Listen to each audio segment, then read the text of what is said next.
Hello and welcome to SBK Edge Rush Extra. Tom Collins, good to see you, man. Are you full of festive spirit or are you grinching it up a little bit after the way week 16 went down?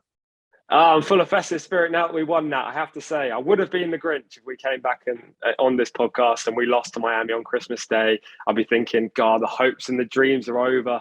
But no, we've got more Packers merch and we're really supporting them now. 2 weeks left, we're making the playoffs. That looks like a Christmas present. I think Santa Claus has taken care of business for you. Well, we'll start there. Vikings Packers, you are clearly believing. Just looking back to look ahead, what an extraordinary game we saw on Christmas Day. You might be upbeat about all of that. Me, on the other hand, of course, given the fact that the Finns are my Drew Lock of the week. I mean, they were in cruise control, complete control. Tua, it seems, suffers another concussion end of the first half. We saw how that spun out in the second half. The Packers don't care about any of that because they get the win and the playoff dreams are still alive. Now they host the Vikings. The Vikings are road dogs. The Vikings, of course, 11-0 in one possession games this season. We've never seen anything like it in the NFL in the history of the league. Are we going to see another tight game this weekend, do you think? Well, the line is currently set to 3.5 points. The Packers are favourites, surprisingly, based on the records. But we know how Aaron Rodgers tends to step up at this time of year. There's a lot more on the line for the Packers rather than the Vikings, who have already qualified for the playoffs. Over-under line set to 48. So our traders, SBK, are imagining a bit of a shootout. As you say, with the Packers being 3.5-point favourites, that makes it a one-score game. And when it's a one-score game, you don't really want to be going against Minnesota. But I just want to believe. I really want to believe. This is the first season in my lifetime. Obviously, I'm still quite young, but I started watching the NFL back in 2006, I believe. Now, as the Packers fan, Packers have only posted a losing record 3 times since 2006. But on those 3 occasions, I've always thought that we're good enough to make the playoffs and potentially have a Super Bowl run. Now, maybe that's naivety and the fact that, I'm looking through rose-tinted glasses, but I've always thought there was something there. This season, at the halfway point, I thought there was nothing. I was counting down the end of the season thinking, God, I can't wait until next season starts. But now after 3 consecutive victories, I really do want to believe. And Aaron Rodgers, as I've previously touched on, he is a guy that you want on your side in clutch situations. Hopefully we get another victory on the board this week. There is no doubt about it that Aaron Rodgers, Kirk Cousins, crunch time, clutch time, you know you're going for. And although the flip side of that argument, I guess, playing devil's advocate, as I often do, Tom Collins, all this criticism about Minnesota and their record being misleading. They're one of the weakest teams, again, in the history of the league with a record this strong, given what we're actually seeing. And critics will cite and point to the fact that they are narrowly winning games. The flip side of that argument is that's what great teams do. They eke out the victory. They take care of business at clutch time situations. So glass half full Vikings fans will point to a lot of those narrow wins and say, well, that's what makes us such a strong team. Yeah, 100%. And as I've touched on, you don't want to be taking a bet against the Vikings because they've proven 11 times this year that they're going to be winning one-score games. They have loads of powerful weapons on offense as well. So even if they're 2 scores down at halftime, which I don't think there will be, by the way, they've easily got a chance of coming back because Justin Jefferson can just produce this magic. Dalvin Cook can also do the same. Kirk Cousins, I know people are down on him, but he is a pretty decent QB. He's above average. You know what you're going to get with him. Yeah, he doesn't tend to show up in prime time, but at the same time, he's going to produce at a reasonably high level. From my heart, I want the Packers to win this game. 3.5 is a difficult number because it could easily be a field goal game. And I can see why people might want the Vikings +3 or +3.5, thinking that it's going to be a field goal game. From a betting perspective, I'll be taking the over because I think there's points on both sides of the ball. I don't know how you feel about that. Well, actually, I do know. I do know because I watched SBK Edge Rush last night. Love that. And you were keen on it, weren't you? Love that. You set it up. You sucked me in, let alone the viewers and listeners at home. I thought, wait a minute, how does Tom not know my Drew Lock of the week? It is the over in this game. Should point out rather that Minnesota past 5 games have all gone over. And I agree with you. There are points on both sides here. It is a secondary that can be got at. You could run at the Packers as well, as we've seen all season long, one of the bottom 5 run Ds in the league. So Dalvin Cook is going to fill his boots. Bit of a concern about Christian Watson, right, on the Packers offensive side. Not sure if he's going to go or not, but I think nevertheless, they will get their ground game going. Also, and you'll be proud of me, kept an eye on the weather here because you never quite know. Wisconsin, late December, you never quite know what's going down. But touch wood, at the time of recording this, it looks solid, looks decent. We're not expecting any kind of crazy weather to flip the script there. So yeah, I like the 3.5 as well. That line seems to have fluctuated between 3.5 to 3 on various books around the world. The 0.5, I think, is key there. I think if you can get that, take it. The Vikings 3.5. The only other thing I've got to say about this game, if the Packers, as you're suggesting, do go on and make the playoffs and then somehow pull out a Super Bowl run, how good is that? How good is that America's game going to be? That's going to be the greatest America's game in the history of the series. Right? I would genuinely, I mean, if there's one Christmas gift I would want this year, it is the Packers going on a Super Bowl run because, as I've said, I'm used to, and I know this is, fortunate and lucky that I'm supporting a team that's been consistently good for the last however many years. But I'm used to going into the playoffs thinking, yeah, we'll get quite far. We'll get to the divisional round, the conference round, maybe even the Super Bowl. This year, I'm not really expecting anything, let alone even making the playoffs. So if we actually go on a long playoff run, God, I'm going to be a happy man, Nat.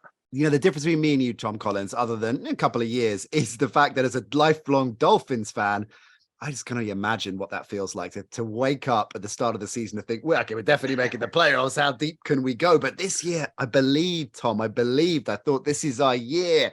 McDaniel mixing it up. We've got the most electric receiver tandem in the business.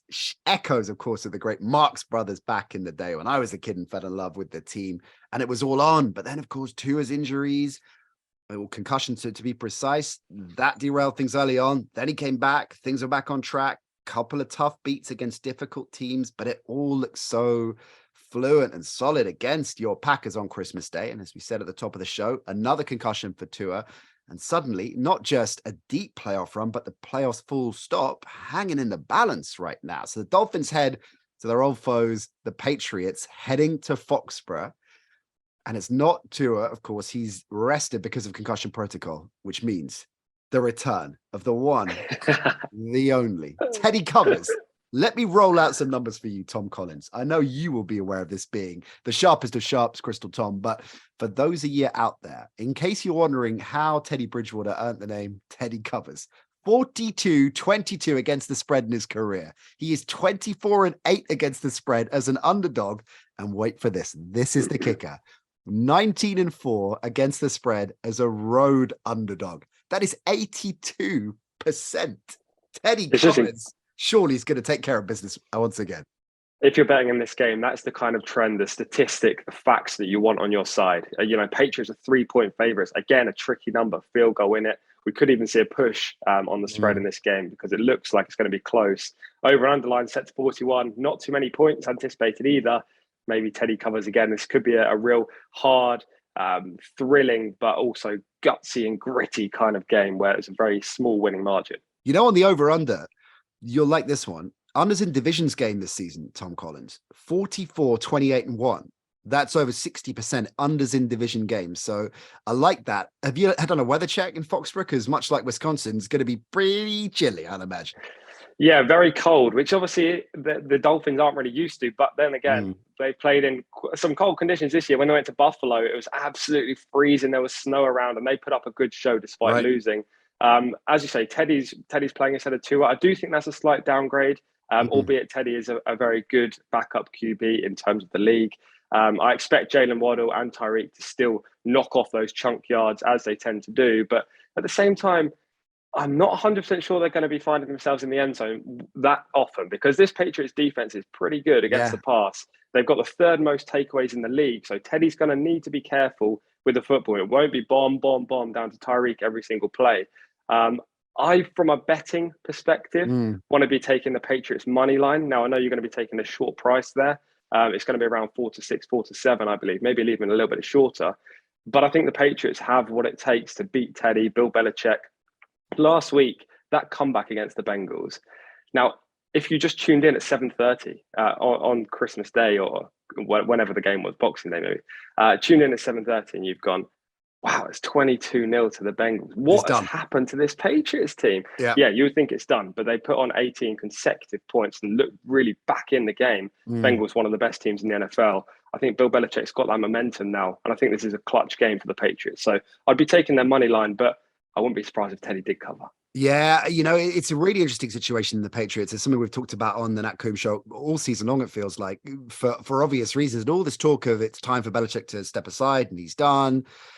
They're still in playoff contention, improbably. And God, if they pulled off the upset, the comeback, I should say, against the Bengals, I mean, we'd be having an altogether different conversation. They brought in Bill O'Brien, who's a character that is much maligned, of course, because of his shortcomings as a head coach, but he's a brilliant offensive mind. He knows Belichick really well.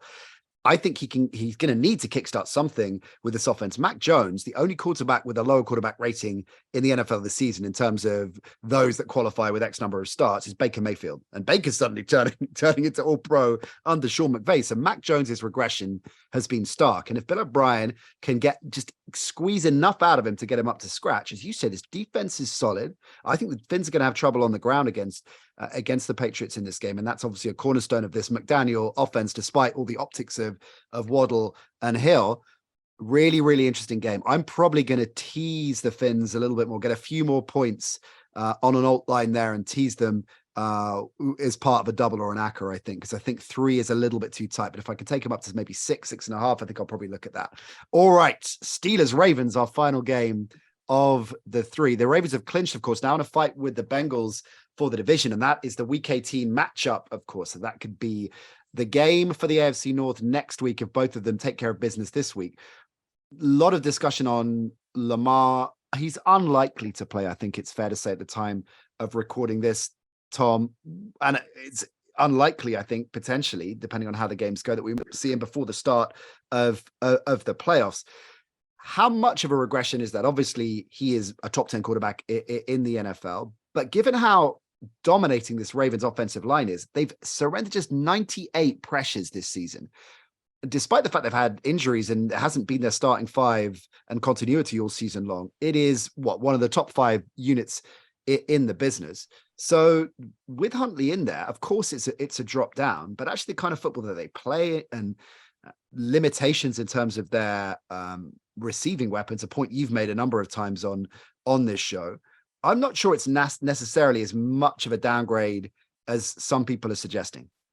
No, I completely agree, because not only has Tyler Huntley been performing since he's come into the lineup, Baltimore fans would have been dreading the worst, not even making the playoffs potentially when Lamar went down 4 weeks ago, but they've won 3 of their 4 games since. So Tyler Huntley is performing to a reasonable level, but also Lamar Jackson was brilliant at Louisville, and he entered the league and he was all run game. It was how fast is Lamar Jackson? It's ridiculous when a defensive back comes alongside and he just powers clear of him to secure long rush touchdowns. Since then, he's become more of a passer as well as a runner. He has that option. But Tyler Huntley's in the same kind of mold, isn't he? He's got that power from his legs. You know that if he's got a wide open gap, he's bursting through it. But also he's been making his short throws to Mark Andrews in recent weeks. Devin Duvernay has been more of a weapon on this offense as well. And he can take the ball all over the field. So, I don't think it's too much of a downgrade. As you say, Lamar's not going to play in this game. I think he's missed 11 consecutive practices. We're filming this on Friday morning. He didn't practice on Thursday, so it'd be very unlikely to see Lamar in this game. But the fact that Ravens are still favourites, 2.5-point favourites on the spread, suggests that even our traders don't think that this step down to Tyler Huntley is that big a step down. It's an incredible season that the Steelers are having, insofar as it is clearly one of the weaker rosters that Tomlin's had during his tenure. And yet here's a head coach who, despite everything he's achieved, I don't think gets the respect he deserves. He's never had a season below 500, and he's on for it again. He's 7-8, the Steelers, in tenuous playoff contention, but certainly looking at staying 500 or above. And Tomlin, I think, should get a huge amount of credit for what he's managed to create and the challenges that he's faced in order to do that. He's overcome them. It's going to be a tight game for sure, you'd imagine. Do you like the total in this? Because it seems, given the fact I know that there are obvious struggles with the Steelers offense and the Ravens aren't at full clip, you can understand why it's low, but it seems to be particularly low. Are you tempted at the total, taking the over? I'm not. And, I would be, because 35 is very low. I think it's actually the lowest total, or the second lowest total of the season so Yeah, there was a far in the 31, NFL. I think, wasn't there? Yeah. So I in think fact, it was, last was week that it was Panthers the Browns game. Yeah. Browns game, yeah. So 35 is a relatively low total. But if you look at the trends of the recent games of both of these teams, 5 of the last 6 Ravens games have totaled less than 30 points, whereas 3 of the last 4 Steelers games have also seen fewer than 35. So you can see why the traders might be sticking that total in low. Maybe if I was punting the over-under, it would be the under, but it would be a very tentative play because I don't like taking unders. Unlike Propo, the under's king of Plumpton. He is the unders king of Plumpton. He would look at me in disgust if I suggested taking the over in this game. In fact, I think I messaged him earlier in the week on WhatsApp to say, is there weather or something? And he just sent me a incredulous faced emoji that I even consider taking the over. It's not a strong play, but I was just interested what your take on that was, because it did pop out a little bit as they dropped that too low. What about you? Going to take any action in this? Yeah, again, I'll be playing money line rather than the spread. As I say, Ravens are 2.5-point favourites, but it's a dodgy game with low score anticipated. So I'd be taking that shorter price, the money line on the Ravens. I think they're the better team. And albeit Mike Tomlin always seems to produce these teams with positive records, and the Steelers have won 5 of their last 7, now sit at 7-8. They're 1 game off a positive record, or 500 at least. I think the Ravens are the better squad, as you touched on. I think Rashad Bateman's injury has been a major downfall for the Ravens this year, and it's kind of surprising that they've still done pretty well in terms of the record. They haven't got too many weapons outside, but the running game seems to be working. Kenyon Drake, Gus Edwards, J.K. Dobbins, they seem to have lots of talent in the backfield. One thing I will say about the Steelers, yeah, I've been down on them a couple of times this year on this podcast. They haven't been as good as we're used to seeing, but this is a rebuild year. We can't forget Kenny Pickett coming in. Ben Roethlisberger is obviously gone. You've got no real wide receiver core. I mean, George Pickens is great. Deontay Johnson has the drops, but he's good. But you don't have the Mike Tomlin receivers that we've had in the past. You don't have Antonio Brown, Emmanuel Sanders, Juju Smith-Schuster. You're missing all that kind of talent. Yes, Pickens is probably going to be a stud. Pickett could be a stud at QB, although that's yet to be decided. But at the moment, they're still rebuilding. Next year, we'll see a better Pittsburgh Steelers. So just to be 7-8 at this point of the year, I think Mike Tomlin's done a great job. I couldn't agree more. All right, then. So, well, you know, my favorite pick from these 3, because it is my Drew Lock of the week, as you identified over on SBK Edge Rush Extra. I'm going over in the Vikings Packers. What's your favorite from this slate? Oh, what a question. I mean, I really like Patriots money line, but I also really like the over in the Vikings Packers. So I'll go with you, the over. There we go. If you're backing me, Crystal Tom, it gives me that extra boost of confidence. More picks over on SBK Edge Rush. You can find that on the Nat Coombs Show podcast feed, including your Taylor Heineke Yak. We're still going with Taylor Heineke as the Heineke Yak, even though he's been benched, which we can't quite believe. And frankly, there are emails that have been sent to the Washington Commanders organization in disgust about that. But we're going with the Taylor Heineke Yak. Once again, our Drew Locks of the week. You can find Tom's over on there as well as Propos. And hey, as it is the festive season, prop bets of the week as well. So go and get involved with that action. One more bit of business before we get out of Dodge. If you are a new SBK customer and you bet £10, you get £30 in free bets. How about that? So if you're going to play, best of luck. Like everything, be careful, be gambleaware.org. And of course, you have to be 18 plus. So good luck with all of that, Tom. Great to see you. Loving the new merch. Go Pack, go Nat. Take care, bro. See you soon.